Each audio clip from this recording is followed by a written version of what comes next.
I came back to consciousness on a marble ballroom floor, lights spinning above me like broken stars. My ears rang. My mouth tasted like pennies. Somewhere close, glass clinked. A woman screamed, and my name echoed as if it didn't belong to me anymore.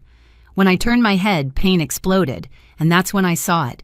A heavy brass centerpiece rolling across the floor, slick with blood. My father stood frozen, his chest heaving. 2 minutes earlier, I had been standing calm, refusing a single demand. I didn't raise my voice. I didn't threaten anyone. I just said no. And word unlocked hell. I need to rewind, because none of what happened that night makes sense unless you understand who I was before I walked into that ballroom.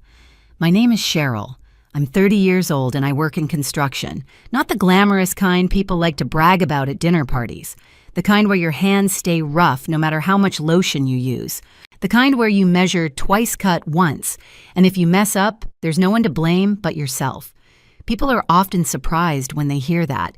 Maybe it's because I don't look the way they expect. I've learned to let that go. I don't build things to impress anyone. I build them because I like knowing something will still be standing long after I leave the room. That instinct came from my grandmother. She was the only person in my family who never treated hard work like a phase I'd grow out of. When I was younger, she used to sit at the kitchen table, hands wrapped around a chipped mug, watching me sketch little floor plans on napkins. She'd nod slow and thoughtful and say, "If you're going to build something, make sure it can hold weight." When she passed, she left me a small piece of land outside the city. Nothing fancy. Uneven ground, scrubby trees, the kind of place everyone else dismissed without a second look. My parents called it impractical. A headache. A waste. I saw a foundation. For years, I worked days and built nights and weekends. I learned where every wire ran.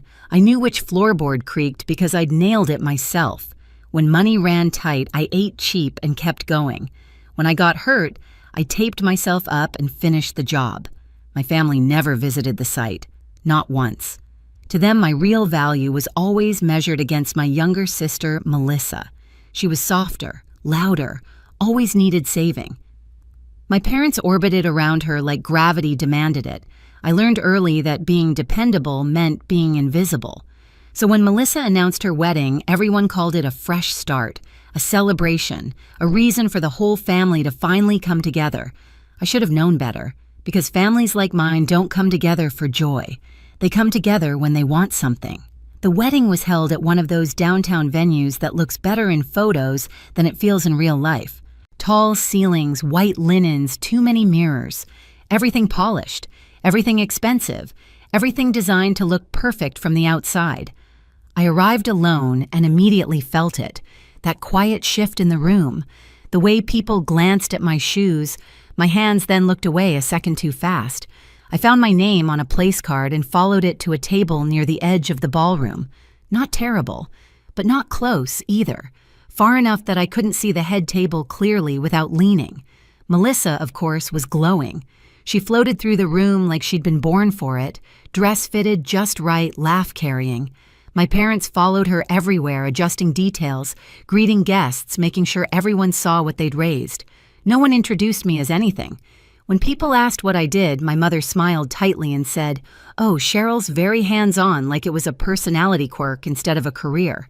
A distant aunt leaned over once and whispered, "That must be tiring," as if building something real was an unfortunate condition. I stayed polite. I always did. Dinner hadn't even been served when my father appeared at my side. Richard didn't sit. He stood too close, one hand on the back of my chair like he was testing its stability. "Good turnout," he said, scanning the room. "Big night for the family." "It is," I replied. My mother joined him moments later, her smile already set. Elaine had that tone ready, the one she used when a conversation was supposed to sound friendly but wasn't. "We need to talk," she said, "just for a minute." That's when I felt it, the pressure, like a hand pressing between my shoulders. They didn't ask how I was. They didn't mention my work. They went straight to the point. "Melissa's starting a new chapter," my father said. "She needs stability." Elaine nodded. "A home, something solid, and you already have one." I didn't respond right away. I waited for the punchline. "There's a simple solution," she continued. You transfer the house to her, just on paper, a symbolic thing. She and her fiancé will take care of it. My stomach tightened. I asked one question. What happens to me? They exchanged a look, the kind that said the answer didn't matter. You're single, my father said. You don't need all that space. You can figure something else out. That was the moment something shifted inside me. Quietly, permanently. They weren't asking, they were reallocating. I looked across the room at my sister, laughing, my parents glowing beside her, and I understood the truth I'd avoided for years. To them, my house wasn't my life's work. It was a resource, and I was expected to hand it over without complaint. I hadn't said no yet, but for the first time, I knew I was going to. They didn't give me time to breathe after that. My father leaned closer, his voice dropping tight with certainty. You'll do the right thing, he said. You always do. My mother nodded, eyes shining in that practiced way that looked like concern but felt like pressure. Think about your sister, she added. This is family. You don't want to be the one who ruins her day. The word ruins landed hard. I glanced around the room. Crystal glasses, white flowers, guests smiling, laughing, completely unaware that my life was being negotiated like a line item on a spreadsheet. I thought about the nights I slept in my car to save money. The splinters, the bruises, the quiet pride of locking my own front door for the first time. I looked back at them. I'm not transferring my house, I said. It wasn't loud. It wasn't dramatic. Just steady. My mother's smile cracked first. Don't be difficult, she whispered. We're asking you to help. My father's jaw tightened. You're being selfish. No, I replied. I'm being clear. That's when the temperature dropped. You wouldn't even have that place without this family, he said. Everything you have traces back to us. I felt something inside my chest harden. The land came from Grandma, I said. The house came from me. People nearby had started to notice. Chairs shifted. Conversation slowed. My sister was still on the dance floor, unaware or pretending to be. Elaine's voice sharpened. If you walk away from this, she said, don't expect things to stay the same. I understood what she meant. Holidays, birthdays, the illusion of belonging. I stood up. I'm not giving my home away, I said. Not today. Not ever.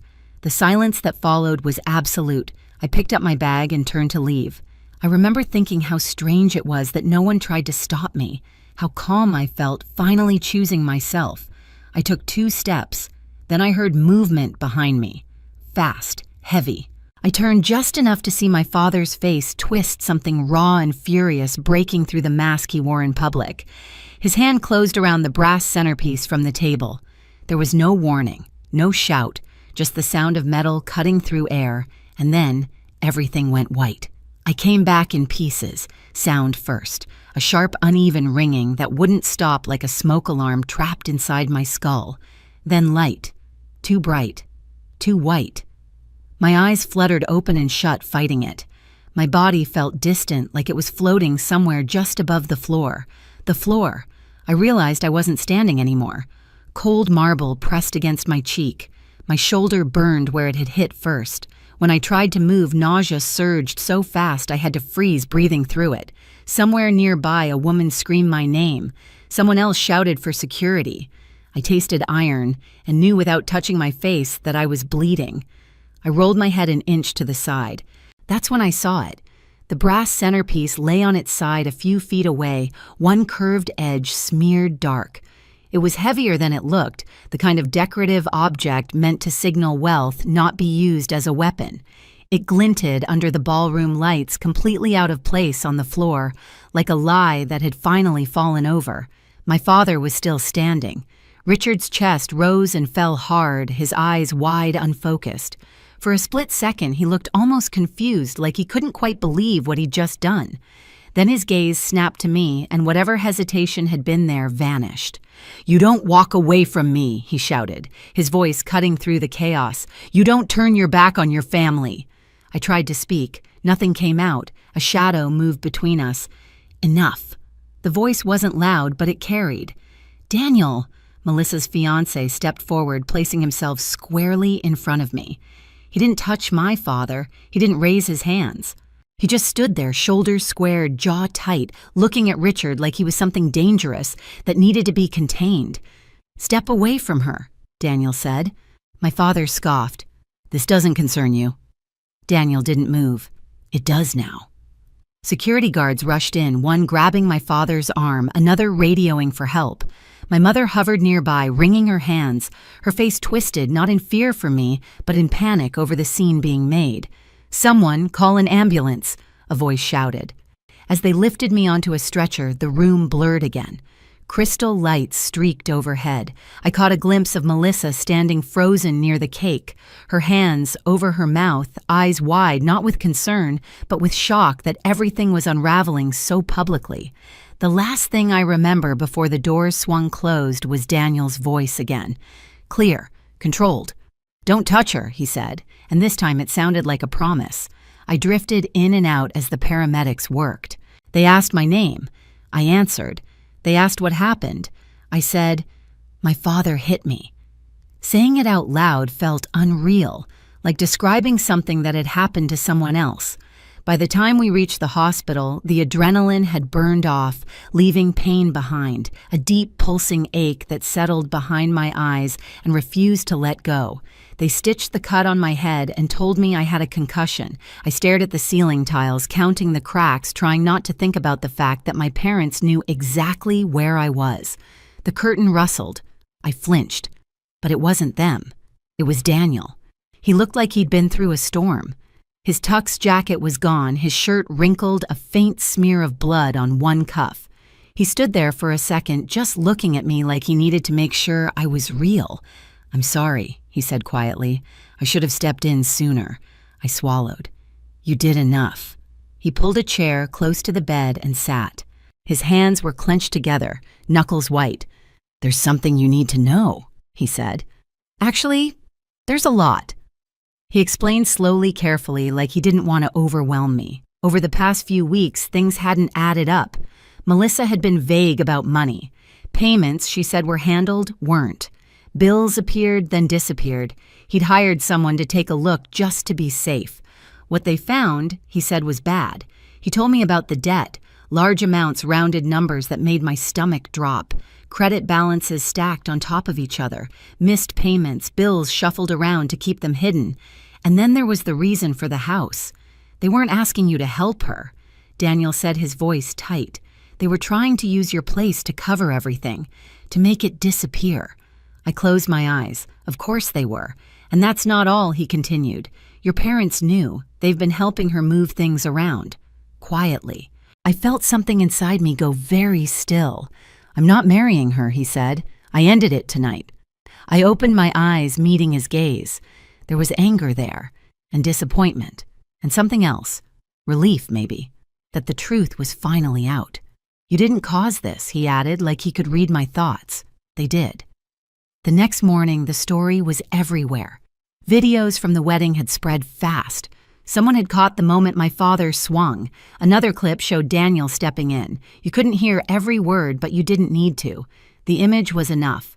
Security footage filled in the rest. By the afternoon, I had 2 missed calls from an officer asking if I wanted to make a statement. By evening, my phone was lighting up with messages from relatives I hadn't heard from in years. Some asked if I was okay. Others asked if I'd considered the consequences. My parents' messages were the hardest. My mother begged me to say it was an accident, to tell them he slipped, that it all happened too fast. My father's message was shorter. "You pushed me." I didn't reply. Instead, I did the one thing I'd never been allowed to do before. I let professionals handle it. I gave my statement. I handed over the footage. I told the truth plainly, without embellishment or apology. I didn't raise my voice. I didn't demand revenge. I just refused to lie. The investigation moved quickly after that. The evidence was clear. Witnesses were plentiful. The story my parents had always relied on, that things could be smoothed over if everyone just kept quiet, finally collapsed under the weight of reality. Weeks later, I sat in a courtroom with my hands folded in my lap, listening as the facts were laid out. The brass centerpiece was entered into evidence. The videos were played. The financial records were referenced, not in dramatic detail, just enough to show motive. My father didn't look at me once. When the judge spoke, her words were calm and precise. She talked about accountability, about boundaries, about how being a parent didn't grant someone ownership over another adult's life. The ruling wasn't explosive. There were no gasps, no cheers, just consequences. And somehow that felt even more powerful. As we left the courtroom, Daniel caught my eye from across the room. He gave me a small nod, not celebratory, just respectful. For the first time since that night, I felt my shoulders drop. The fight was over, but the silence that followed was louder than anything that came before. The weeks after the hearing passed quietly in a way that felt unfamiliar but welcome. My father's world shrank fast. The work he'd built his identity around was gone. Doors stopped opening. Invitations dried up. My mother tried to hold everything together with apologies that never quite reached accountability. Melissa disappeared from my life, completely retreating into a silence that spoke louder than any excuse she'd ever given. I focused on healing. The concussion faded slowly. Some mornings the light still hurt. Some nights the memory came back sharp and uninvited. But every day I woke up in my own house, the one I built, the one no one could take from me anymore. Henry checked in often. He never asked for details. He just showed up with groceries or tools or quiet company. One afternoon, standing on the back deck, he said, "You did the hardest part already. You stood your ground. The legal part wrapped up cleanly. No drama, no backroom deals. Just a paper trail, a decision, and a line drawn where one had never existed before." For the first time, I wasn't waiting for the next demand. I wasn't bracing for disappointment. I was simply living inside a life that finally felt like mine. And that piece, I learned, is what real justice sounds like when the noise fades. A year later, I sit on my back steps at dusk, watching the light settle into the walls I built with my own hands. The house is quiet. No demands, no guilt, just space to breathe. I didn't lose a family that night. I found my boundaries, and I learned that love doesn't ask you to disappear so someone else can stand taller.